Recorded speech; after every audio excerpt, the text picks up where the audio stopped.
प्रश्न किया परीक्षित महाराज ने, ये राक्षस था कौन? तो एक प्रसंग सुनाया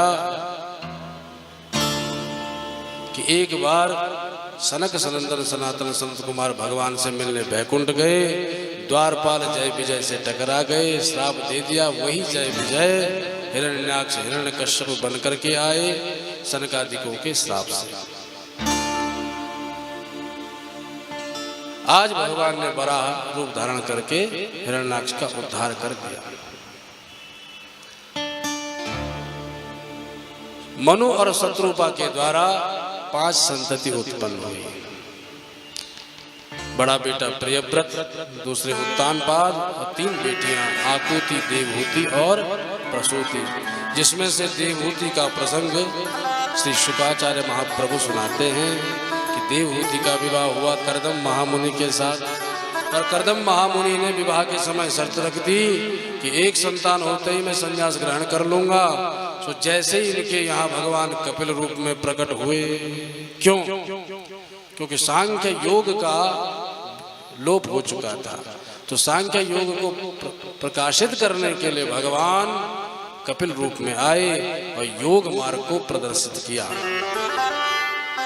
परम प्रधानम पुरुषम महांतम कालम कविम त्रिवृतम लोकपालम आत्मानुभूत्यानुगत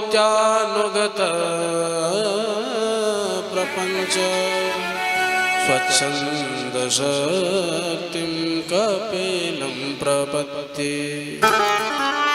भगवान स्वच्छंद शक्ति है, भगवान किसी के नियंत्रण में नहीं है। जब इच्छा होती तो अवतार लेते, जब इच्छा होती तो नहीं लेते। परम परमेश्वरम, परमेश्वर है। प्रधानम, मुख्य है देवताओं में। बड़े बड़े लोकपाल भी उन्हीं का स्तवन करते हैं। संसार में जितने योगी महात्मा हैं उन्हीं का ध्यान करते हैं। ऐसे कपिल भगवान को हम प्रणाम करते हैं। बोल कपिल भगवान की जय। भगवान कपिल से आज्ञा प्राप्त करके पिता कर्दम संन्यास को चले गए। घर पर रही देवहूति और उनके बेटा कपिल।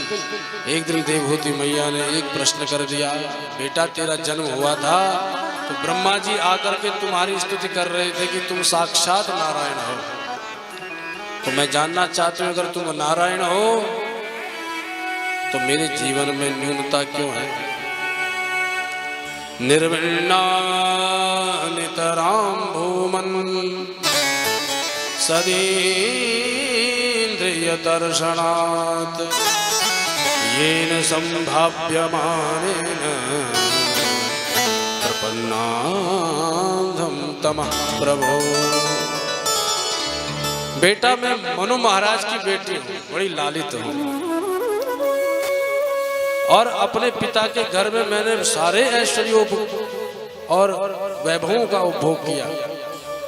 अब पति भी मिले तो मुझे कर्दम महामुनि, जिन्होंने अपनी सारी इंद्रियों को अपने वशीभूत कर लिया था, और ऐसे प्रभावी महात्मा थे कि संकल्प मात्र से कामक विमान प्रकट कर दिया, जिसमें मैंने अनंत काल तक सुख भोगा। तो पिता भी अद्भुत थे, पति भी बड़े प्रभावशाली थे, तो दोनों जगह मैंने बड़ा ही सुख भोगा। पर सुख भोगने के बाद भी आज मुझे शांति क्यों नहीं मिल रही है? और अगर ये न्यूनता है जीवन में, कुछ अशांति रह गई, तो वो अशांति किस कारण से है, क्यों है, वो न्यूनता क्या है? तम त्वागताहं शरणं शरण्यं तम त्वागताहं शरणं शरण्यं स्वभृत्य संसारतरो कुठारं स्वभृत्य संसारतरो कुठारं जिज्ञासया प्रकृते पुरुषस्य जिज्ञासया प्रकृते पुरुषस्य नमामि सर्वधर्मविदां वरिष्ठं तं त्वागताहं शरणं शरणं तं त्वागताहं शरणम। बेटा मैं तुम्हारी शरण में हूँ। अरे मैया मुझे क्यों प्रणाम कर रहे हो, मैं तो तुम्हारा बेटा। बोले बेटा मान के प्रणाम नहीं कर रही हूँ, नारायण मान के प्रणाम कर रही हूँ। हे बेटा कपिल, तुम अगर साक्षात नारायण हो तो ये बताओ मेरे जीवन की न्यूनता का क्या रह गई, ये शांति क्यों नहीं मिल रही है मुझे। बोले माता एक कमी है। क्या? कि हम संसार से जुड़े हैं, उस संसार से जो स्वयं अपूर्ण है। जब तक परिपूर्ण परमात्मा से नहीं जुड़ोगे तब तक जीवन में परिपूर्णता आना असंभव है। इसलिए जो हरि से जुड़ गया, प्रभु से जुड़ गया, परिपूर्ण से जुड़ गया, वाकई जीवन में ही परिपूर्णता आती है। पूर्णमदः पूर्णमिदं पूर्णात् पूर्णमुदच्यते पूर्णस्य पूर्णमादाय पूर्णमेवावशिष्यते। भगवान ही एकमात्र परिपूर्ण है। अपूर्ण जगत से जुड़ करके कौन पूर्णता प्राप्त करता है? तो बेटा इस जगत से छूटूं कैसे? बोले जगत से छूटने का एक ही उपाय है कि मन को मनमोहन की ओर मोड़ो, इस मन को भवाटवी में मत भटकाओ। तो ये मन कैसे जुड़े प्रभु से? मन ही तो नहीं लगता। पहले तो मन करता नहीं पूजा का, पर पूजा में अगर हम चले भी गए तो बैठे रहते मन तमाम खुरापाते उत्पन्न करता है, पर प्रभु का ध्यान नहीं लग पाता। तो क्या करें? बोले मन को माधव में चिपकाने का एक ही मुख्य सूत्र है। क्या? कि मन को संतों का संग चढ़ा दो। संतों के बीच में बैठो। जब संतों का संग करोगे तभी भगवान का रंग चढ़े। अब आजकल संत तो बहुत हैं, पर कौन सा सच्चा संत है ये देखना बड़ा कठिन है।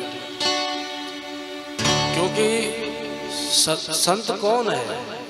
जो सत्य के बारे में बताए वो संत है, जो भगवान की ओर ले जाए वो संत है। आजकल तो ऐसे ऐसे संत हैं महाराज की अपनी पूजा चालू हो जाती है, भगवान की पूजा बंद। पहले ठाकुर जी ठाकुर बाड़ी में सबसे ऊपर रहते थे, अब तो हमारे गुरु जी हैं सबसे ऊपर। गुरु जी अपने संत हो गए, ठाकुर जी नीचे चरणों में बैठे सेवा कर रहे। याद रखो सच्चा संत वो है जो भगवान की ओर ले जाता है, अपनी पूजा नहीं प्रभु की ओर मोड़ता है। हनुमान जी ने सुग्रीव को राम जी की तरफ मोड़ा। सच्चे संत हनुमान जी हैं। राम जी हैं परमात्मा, सुग्रीव है जीवात्मा और हनुमान जी है महात्मा। महात्मा का काम ही है भगवान परमात्मा से जोड़ना, और जो अपनी पूजा कराए वो संत है। हम तो गुरु जी का ध्यान करते हैं, हम तो उन्होंने से दीक्षा ली है, अब वही सब कुछ है।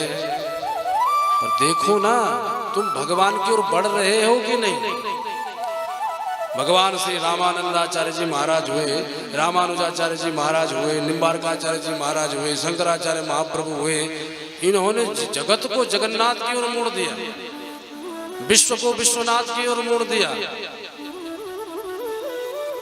आजकल घर में अनेक अपने गुरुओं की फोटो होगी, पर किसी घर में देखने को नहीं मिलता कि शंकराचार्य जी की फोटो लगी हो,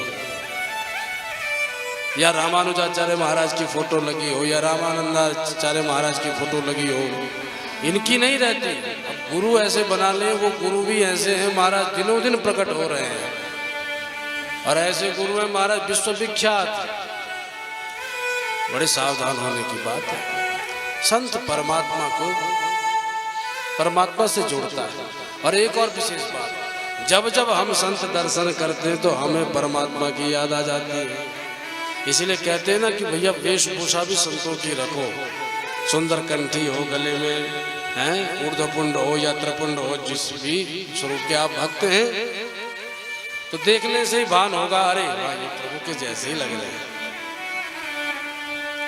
तो संत को देखने से भगवंत की याद आई जाती है और दृष्टि भी ठहर जाती है। यहाँ पर हमारे संत महाप्रभु पधारे, वाह, इनका लाड़ देखते हमें दृष्टि इधर उधर हो ही नहीं रही है, तो बलात् ले जाना पड़ता है। इसीलिए संत भीतर से होना बहुत जरूरी है, लेकिन बाहर से भी तो हो, ताकि हमको देख करके और भी संत बन सके। एक जगह कोई त्रिपुंडधारी या ऊर्ध्वपुंडधारी पैदा है जाए तो न जाने कितने ऊर्ध्वपुंडधारी त्रिपुंडधारी पैदा हो जाते हैं। इसलिए वेशभूषा का भी महत्व है, पर विशेष रूप से मैया मन से हमें संत होना है। संत जो मन से संत हैं उनके चरणों से जुड़ना है। तो बेटा संत की पहचान कैसे करें? आजकल तो नए नए संत हैं, बोले जिसमें 5 बातें दिखाई पड़े वही सच्चा संत है, बाकी सब झूठे हैं। कौन सी बातें? अब आप भी नोट करो, झूठे के चक्कर में मत पड़ना, नहीं तो पता नहीं कहाँ गिरते पड़ते चले जाओ। तो 5 पहचान है संतों की। तितिक्षवः कारुणिका सुहृदः सर्वदेहिनां अजात शत्रवः शान्तः साधवः साधुभूषणा। संतों की प्रथम पहचान है मैया की तितिक्षवा, द्वंद्वों को सहते हैं, बड़े सहनशील होते हैं। सुख आए या दुख आए संतों की लालिमा में कमी नहीं होती। किसी ने माला पहना दी तो संत बड़े गदगद होते नहीं, और किसी ने पूछा तक नहीं तो संत मुंह लटका के घूमते नहीं। हर स्थिति में महाराज प्रसन्न रहते हैं। आश्रम में कुछ दान आया तो ज्यादा प्रफुल्लित होते नहीं, नहीं आया तो रूठते नहीं। दोनों स्थितियां हैं, पर दोनों स्थितियों में, विषम परिस्थितियों में भी साम्य रूप जिनका है वो संतों की प्रथम पहचान है। तो तितिक्षवः कारुणिका, बड़े करुणावान होते हैं।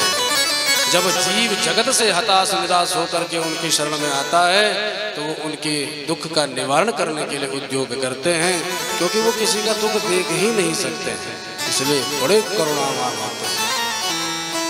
तो कारुणिका